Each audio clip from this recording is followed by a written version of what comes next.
Hey, this is a very special episode of the Big Reef podcast. I get an opportunity to sit down with my dear old friend Paloma Panachit. He's been working on some fantastic new music under the moniker Bird Capital with his friend Tom. This is the free version, so if you'd like to hear the rest of this conversation, go on to Patreon, give us some money. Please support us. We are Big Reef. We are two brothers. Please enjoy. This is a project that I'm really passionate about. How would you describe it, actually?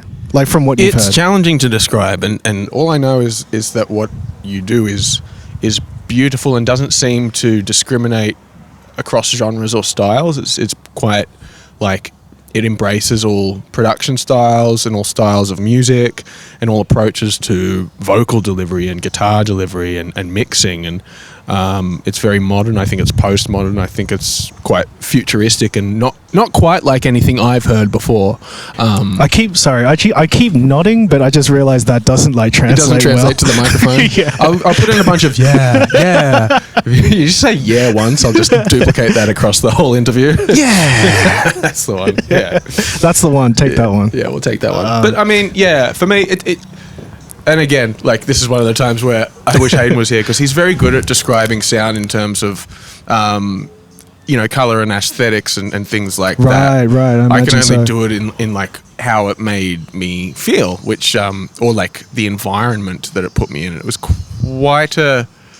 And I think a lot of modern music is like this. You can't really define the space when you're listening to it because it can shift all over the place.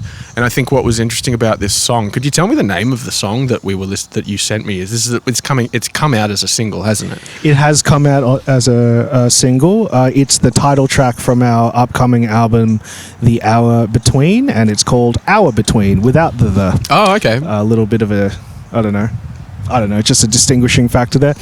It actually features a man named Morgan Quinn. That's right. And Morgan was very gracious to lend us the outro vocals, the shananas, real Beach Boysy, that kind of psychedelic style thing that we both love.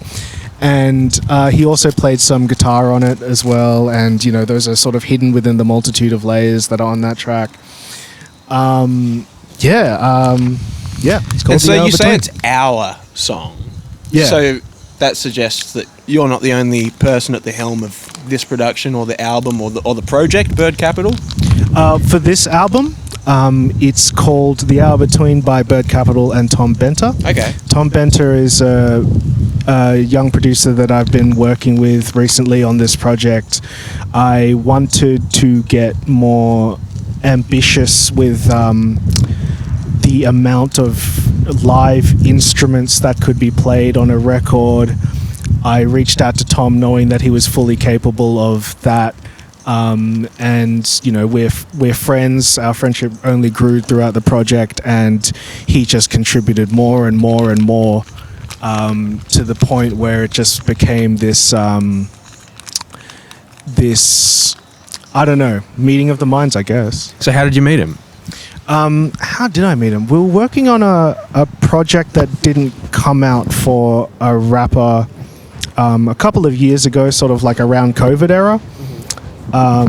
And before lockdown struck, we were going to the studio together and whatnot. He was doing beats for that project. He's a multi-instrumentalist, a producer. He's written on other people's songs as well. A very, very, very talented individual. Shout out to Tom Benter. And he was able to sort of increase the scope of what I had in mind for this project, because I can't play piano. Mm-hmm. I can't play, the saxophones and the layers of strings and the whatnot that we threw.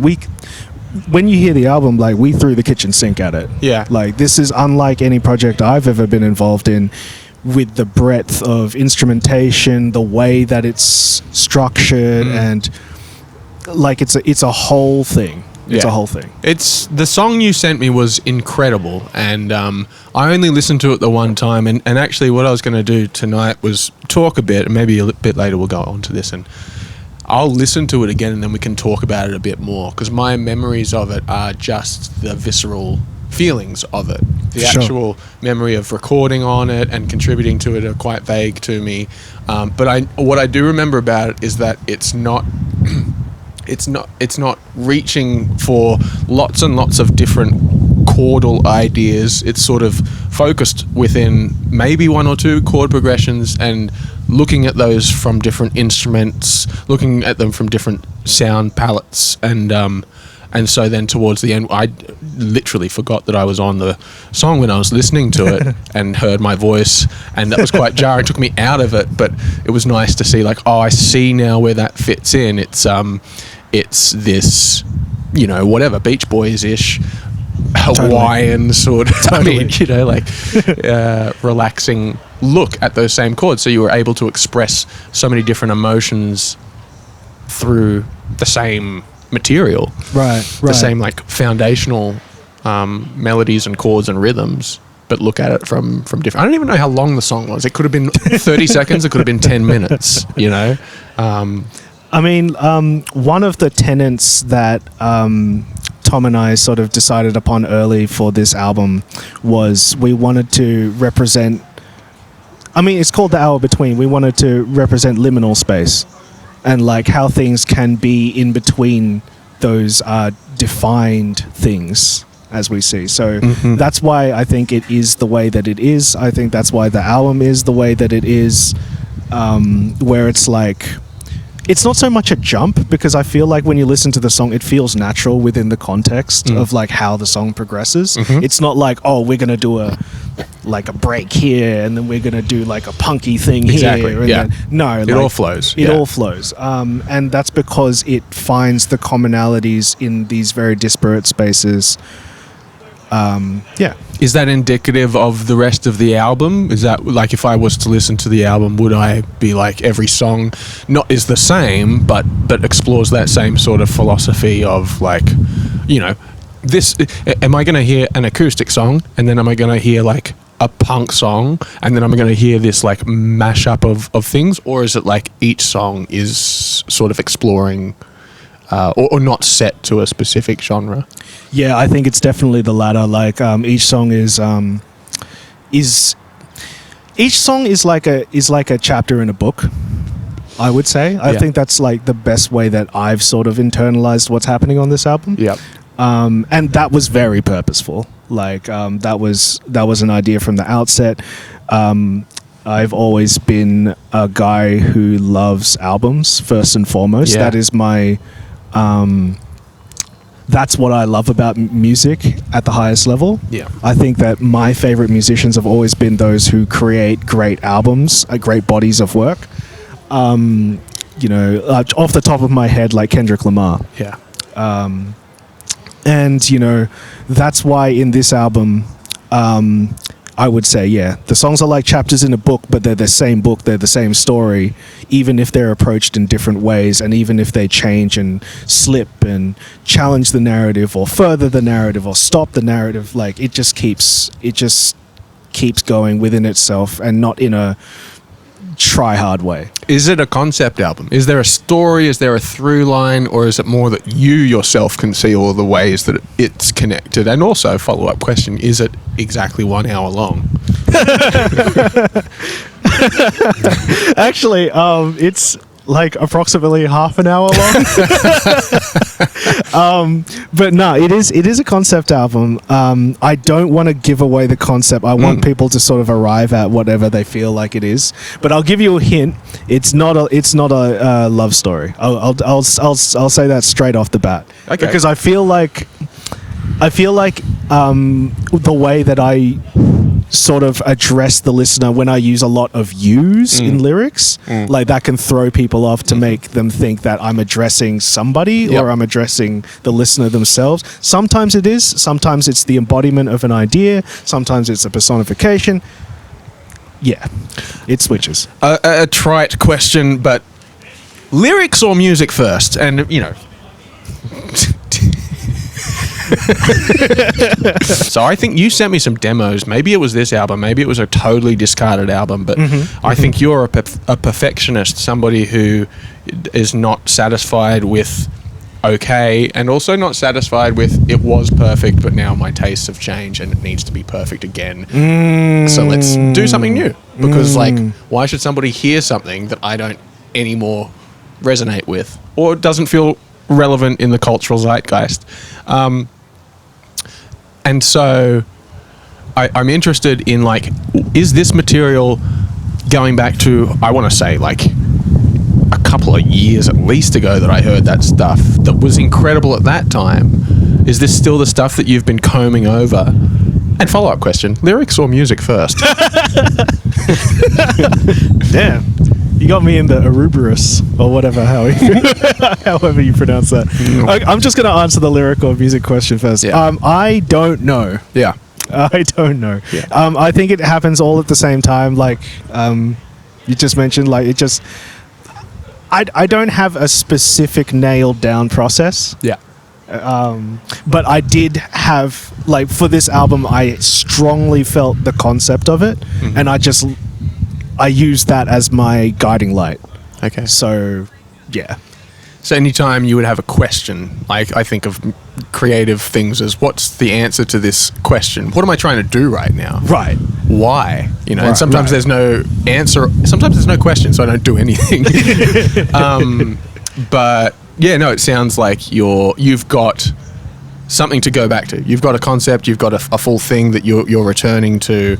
I know that you're a perfectionist. I know you take this stuff quite seriously, where, like, you won't just let it go. You won't just let anybody hear the thing, even if at a certain point you may have thought it was good. This is my impression. I don't know. Okay. But to me, it feels like you haven't put out, like, a full album or something like that in a release. Yeah. Maybe like a single here and there. Yeah. But I've always felt like it's coming. Now it's finally here. Right. Is this the thing that I've been for that whole time looking at? Or have you just thrown out, like, entire records in this whole process? We've thrown out a lot of records. Do you have a visual mind, or do you say, like, you know what, people like visual things, I may as well get somebody to do something for this? Like, I mean, I'll fully cop to the like, I needed so much help, bro. Like, on the visual department, I needed so much help. I talked to my boy One Piece about it. Shout out Grant. I talked to Mitch a lot about it, who's just so incredible with it. Ultimately, it came from, like, discussing, like, what the themes of the album are and trying to bring those to life visually. Trying to sort of represent the concepts and the themes and the things that we touch on lyrically. But yeah, in the visuals. So I think Mitch did an incredible job of that. I think it would have been very difficult for just anybody to leap in and do something that it was so demanding. But I think he just pulled it off with aplomb. and what is it? Is it music videos? Is it, like, promotional snippets that he's pulled off? A mood across the promotional snippets, a mood across the music video. Yeah. And, you know, like, whatever we'll be doing in the future for this project, or whatever the case may be for other projects, I don't know. Yeah. But yeah, like, that's what he pulled off. He pulled off a through line. He pulled off a through line, and representing the totems of this album, as it were. Yeah. Are you guys sitting down and having, like, discussions about mood boards and themes and things like that? You, like, or is it just, like, run and gun, just like, this is what I think we should do today, let's just fucking get it, let's experiment? With this visual stuff, it's definitely a sit down affair, and we have to, like, hash it out. I don't think we've done a single run and gun thing. Yeah. I think that it's always been very well planned out beforehand. Yeah. How do you and Hayden approach it? I mean, like, your guys, speaking of, like, visuals, like, you guys got top tier shit. So look, that was it. That's the first half of that episode. We talked for like 3 hours, but we both wanted to take out a lot of it, so I don't know how it's going to end up. I think it's going to be 2 or 3 episodes, but the point is, this is the first half of the first episode of our chat. So the full episode of that is like 30, 40 minutes long. That's on Patreon. Go and listen to that for the full experience. We are Big Reef. We are two brothers. Stay thriving.